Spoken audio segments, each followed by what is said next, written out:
चारधाम यात्रा शुरू हो रही है, जबकि 2 मई को बाबा केदार के कपाट खुलेंगे। उससे पहले बीकेटीसी के सीईओ विजय प्रसाद थपलियाल ने केदारनाथ धाम क्षेत्र का स्थलीय निरीक्षण किया है। उन्होंने बताया कि इस दौरान ओमकारेश्वर मंदिर में मदमहेश्वर और तुंगनाथ के कपाट खोलने की तिथि तय की गई है।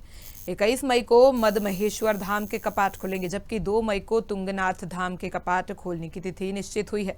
चार धाम यात्रा की शुरुआत से पहले ही बद्री केदार मंदिर समिति ने पूरी तैयारियां कर ली है। केदार घाटी में पूरा भ्रमण किया गया और अभी हाल ही में हमने जो केदारनाथ के मुख्य मठ ओंकारेश्वर में जो कपाट खुलने की तिथि होती है मदमेश्वर और तुंगनाथ की, तो 21 मई को मदमेश्वर बाबा की और 2 मई को तुंगनाथ की जो कपाट है खुलने का निर्णय लिया गया है पंच पुरोहित और तीर्थ पुरोहित और बीकेटीसी द्वारा। इसी के परिप्रेक्ष्य में मैंने देखा पूरे रास्ते बिल्कुल चाक चौबंद हैं, बढ़िया हैं, रास्ते में कोई ऐसी दिक्कत नहीं, लाइट बिजली पानी की व्यवस्थाएं बिल्कुल शासन और प्रशासन मुस्तैद हैं और मुझे लगता नहीं कि किसी को दिक्कत आएगी और अच्छे से श्रद्धालुओं को बहुत भव्य और दिव्य दर्शन होंगे और रास्ते बहुत अच्छे हैं। उत्तराखंड के सबसे बड़े अस्पताल राजकीय दून अस्पताल से एक मामला सामने आया है, जिसमें एक महिला की डिलीवरी हुई और उसके तुरंत बाद बच्चे की मौत हो गई, जिस पर परिवार वालों ने डिलीवरी के दौरान डॉक्टर्स पर लापरवाही बरतने का आरोप लगाया है। आपको बता दें कि उत्तरकाशी के जुगियाड़ा टपरा ब्रह्मखाल के एक व्यक्ति ने उत्तरकाशी के सरकारी अस्पताल में अपनी पत्नी को प्रसव के लिए भर्ती किया था, लेकिन वहां के अस्पताल ने महिला को देहरादून के राजकीय दून अस्पताल रेफर किया। महिला के पति कृतमणि ने कहा कि उनकी पत्नी की डिलीवरी नॉर्मल नहीं होनी थी, जिसकी बात उन्होंने दून अस्पताल के डॉक्टर से बताई, लेकिन डॉक्टर्स ने डिलीवरी उनसे बिना पूछे नॉर्मल की, जिससे उनके बच्चे की मौत हो गई। साथ ही परिवार के लोगों ने deputy MS doctor NS Bisht से मिलकर विरोध भी जताया और एक शिकायती पत्र दिया, जिसमें इस मामले में शामिल डॉक्टर्स पर कार्रवाई करने की मांग। परिवार के लोगों का साफ कहना है कि अस्पताल के डॉक्टर्स की वजह से उनके बच्चे की मौत हुई और आगे इस तरह के साथ किसी के भी साथ ना हो, इसलिए अस्पताल के खिलाफ ठोस कदम उठाने चाहिए। मेरा नाम कीर्तिमणि नोटियाल है। दून अस्पताल में आप आए हैं, क्या कुछ पूरा मामला हुआ है? आपके बच्चे हुआ? मामला इस प्रकार का था कि हम अब पहले सरकारी अस्पताल उत्तरकाशी में गए थे। उन्होंने कहा आपकी नॉर्मल डिलीवरी नहीं हो सकती है, आप दून हॉस्पिटल जाओ। उन्होंने हमें वहाँ से 7 बजे रेफर किया। हम 12:30 बजे जो है दून हॉस्पिटल पे आए और इसके बाद हमने उनको ये भी पूछा कि नॉर्मल हो सकती है तो ठीक है, नहीं हो सकती तो हम सब चीज़ के लिए तैयार हैं, लेकिन उनका कहना यही था कि आपकी नॉर्मल डिलीवरी होगी, आपका पेशेंट का BP हाई है, हम उसको कंट्रोल कर रहे हैं। और उनको कंट्रोल करते करते जो है सुबह 6 बज गया, तब तक उन्होंने पेशेंट का BP कंट्रोल नहीं कर पाया। मेरा नाम राकेश जगूड़ी है और मैं बच्चे का, मेरी बहन है, बड़ी बहन है। और मैं सबसे पहले मीडिया का धन्यवाद करता हूं कि आप लोग यहां पर आए और मेरी प्रॉब्लम सुनी। नहीं तो सर, मैं जैसे हमारा पेशेंट यहां पर एडमिट हुआ है उसके बाद डॉक्टरों ने हमसे कोई भी कम्युनिकेशन नहीं किया है। इवन हमने अंदर जाने की कोशिश की, बात करने की कोशिश की, यहाँ पर जो गार्ड हैं वो भी अपनी ड्यूटी कर रहे हैं, लेकिन अंदर जाने से हमें बिल्कुल भी अलाउ नहीं कर रहे हैं। हमने डॉक्टर से बार बार कोशिश की है कि आप हमारा क्या प्रोसेस कर रहे हैं, आगे हमारे पेशेंट के साथ क्या प्रोसेस करना चाह रहे हैं, लेकिन वो सीधे बोल जाते हैं कि आप लोग बाहर निकल जाइए। और हम बाहर निकल जाएंगे फिर हमारे पेशेंट की सूध बूध कौन लेगा? और यही चीज़ सर 2 दिन से 15 तारीख शाम से 16 तारीख 17 तारीख। मेरा नाम सीमा गौड़ है और वो मेरी दीदी हैं जिनका ये बच्चा हुआ था। जैसे कि आपको भाई लोगों ने अभी बताया है, मैं भी फर्स्ट से ही उनके साथ ही थी और अंदर सिर्फ मुझे ही अलाउ कर रहे थे जाने के लिए। मैं अंदर जा रही थी, बार बार डॉक्टरों से पूछने की कोशिश कर रही थी, लेकिन सबसे बड़ी बात है कि हमें ये पता ही नहीं चल पा रहा है कि हमारा केस कौन सा डॉक्टर देख रहा है। और बार बार पूछने पे भी वो हमें बोल रहे हैं सब ठीक है, सब ठीक है। और मैं खुद देख रही थी, वो बार बार BP चेक कर रहे थे, BP थोड़ा बड़ा था, इस वजह से वो हमें बोल रहे थे कि हमें BP नॉर्मल करने में थोड़ा टाइम लग रहा है।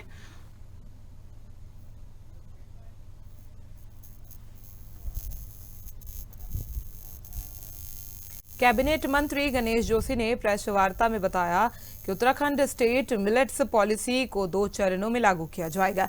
पहले चरण में 2025-26 से 2027-28 तक 24 विकास खंडों में 30,000 हेक्टेयर क्षेत्र को शामिल किया गया है। दूसरे चरण में 2028-29 से 2030-31 तक 44 विकास खंडों में 40,000 हेक्टेयर क्षेत्र में कार्य होगा। मंत्री ने जानकारी दी कि योजना 11 जनपदों में लागू होगी और इसके लिए कुल 134.89 करोड़ रुपए की कार्य योजना तैयार की गई है। नीति के तहत मंडुवा, झंगोरा, रामदाना, कौड़ी और चीना जैसी मोटे अनाज की फसलें को शामिल किया गया है। किसानों को चयनित मिलेट फसलों के बीज और जैविक उर्वरकों पर 80% अनुदान मिलेगा। साथ ही प्रोत्साहन राशि भी प्रदान की जाएगी। इसी प्रकार ड्रैगन फ्रूट, जिसकी आज बहुत डिमांड है, इस योजना में जो 25-26 से 2027-28 3 वर्ष तक रहेगी, यह योजना राज्य के 7 जिलों उधम सिंह नगर, हरिद्वार, नैनीताल, बागेश्वर, पौड़ी, देहरादून, टिहरी में लागू होगी और राज्य में ड्रैगन फ्रूट के उत्पादन को आधुनिक वैज्ञानिक पद्धति के माध्यम से बढ़ावा दिया जाने हेतु मुख्यमंत्री राज्य कृषि विकास योजना स्वीकृत की गई है। प्रस्तावित योजना में उद्यान स्थापना के लिए 8 लाख प्रति एकड़, जिसमें 80% राज्य सहायता का प्रावधान है और शेष 20% किसान द्वारा व्यय किया जाएगा और इसमें न्यूनतम 5 नाली 0.10 हेक्टेयर और अधिकतम 20 नाली 0.40 हेक्टेयर की पात्रता होगी और आगामी 3 वर्षों के लिए 15 करोड़ की धनराशि प्रस्तावित की गई है। वर्तमान में राज्य के लगभग 35 एकड़ क्षेत्र में 70 मीट्रिक टन ड्रैगन फ्रूट का उत्पादन किया जा रहा है और इस प्रस्तावित योजना में ड्रैगन फ्रूट के उत्पादन की अपार संभावनाओं के दृष्टिगत जनपद उधम सिंह नगर, नैनीताल, बागेश्वर, हरिद्वार, देहरादून, पौड़ी और टिहरी को इसमें चयनित किया गया है। वित्तीय वर्ष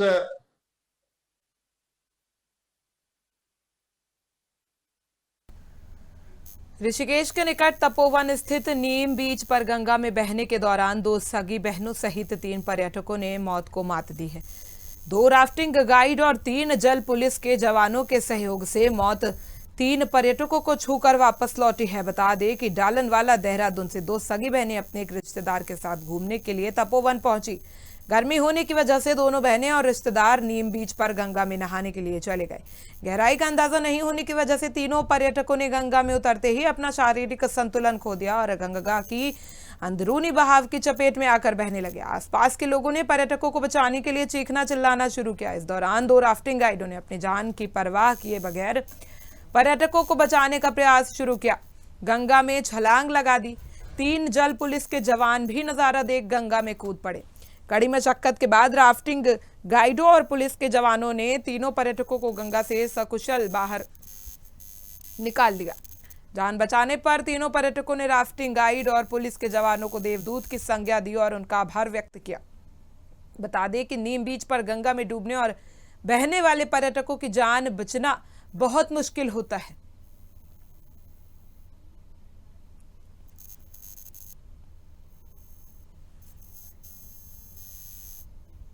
ऋषिकेश कोतवाली क्षेत्र अंतर्गत लगातार घरेलू हिंसा के मामलों में बढ़ोतरी हो रही है। कोतवाली में जन सुनवाई करने पहुंची महिला आयोग की अध्यक्ष कुसुम कंडवाल ने महिला हेल्पलाइन में आने वाली शिकायतों को देखने के बाद ये खुलासा किया है। बता दें कि महिला आयोग की अध्यक्ष कुसुम कंडवाल ऋषिकेश कोतवाली पहुंची। यहां उन्होंने महिलाओं से संबंधित समस्याओं की सुनवाई की और महिला हेल्प डेस्क की कार्यप्रणाली को भी बारीकी से समझा। मौके पर जितनी भी महिलाएं शिकायत लेकर पहुंची थी उनमें ज्यादातर घरेलू हिंसा से पीड़ित महिलाएं थीं। इसके अलावा पुरानी शिकायतों में भी घरेलू हिंसा के मामले देखने को मिले। महिला आयोग के अध्यक्ष ने बढ़ रही घरेलू हिंसाओं पर चिंता व्यक्त की है। उन्होंने पुलिस को पीड़ित महिलाओं के प्रति अपना व्यवहार विनम्र रखने के लिए निर्देश दिए हैं। इसके अलावा प्रत्येक मामले में पीड़ित महिलाओं को बिना पक्षपात के न्याय दिलाने के लिए भी कहा गया है। प्रत्येक फरियादी की समस्या को सुनकर नियमानुसार कार्रवाई करने के निर्देश दिए गए हैं। महिला आयोग की अध्यक्ष कुसुम कंडवाल ने बताया कि भारतीय महिलाएं काफी सहनशील होती हैं। जब उन पर घरेलू हिंसा की अति होती तब वह घर की दहलीज को लांघकर कोतवाली में पुलिस का दरवाजा खटखटाती हैं। यदि उनको थाना कोतवाली में पुलिस से सौहार्दपूर्ण व्यवहार नहीं मिलेगा तो वो मानसिक रूप से परेशान होंगी और गलत कदम उठाने के लिए मजबूर होंगी। इसलिए सभी पुलिसकर्मियों को महिलाओं के प्रति अपना व्यवहार और ज्यादा विनम्र करने के निर्देश दिए गए हैं। आज ऋषिकेश में मैंने जन सुनवाई की और यहाँ पे जो लगातार काउंसलिंग चलती है, थोड़ा उसके बारे में भी जानना चाहे किस तरह के केसेस यहाँ पे आए हैं।